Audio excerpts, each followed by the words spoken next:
para po sabay-sabay po natin na suportahan yung mga 4 babies po natin na katulad ng ganito. No? Thank you po, thank you po. Boy, salamat sa inyo ha! Yan! Oh! Ay! Tropa mo na agad. Mag-meeting di ba silang kami? May meeting. Makinig kayo na, makinig.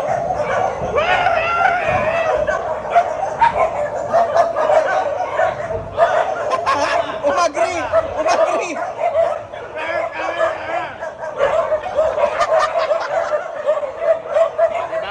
Angas po dun. Sabi niya, I love you daw.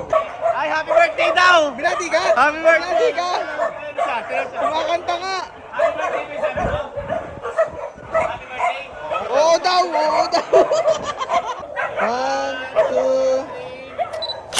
2. Lahat naman tayo may karapatan tayong mabuhay sa mundo ng masaya, puno ng pagmamahal, puno ng pag-aaruga.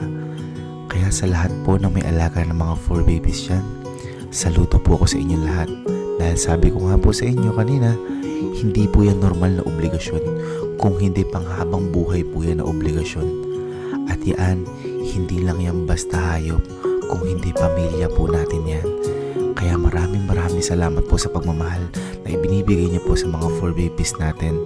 Kaya sa mga gusto po gumawa ng katulad ng ginawa kong misyon, ngayon pa lang po magpapasalamat na po ako sa inyo kasi sobrang laking tulong ang maiaabot po natin sa mga 4 babies po natin na to. Hindi man po natin nalalaman na nagugutom sila, hindi man po natin naiintindihan yung sinasabi nila, pero isa lang po ang sigurado ko, kung ano po ang nararamdaman natin ay nararamdaman din nila. Kailangan na kailangan din po nila ng pagmamahal. Kaya mga mami and sir, maraming salamat po sa inyo sa pagsama sa pang-8 po naming misyon.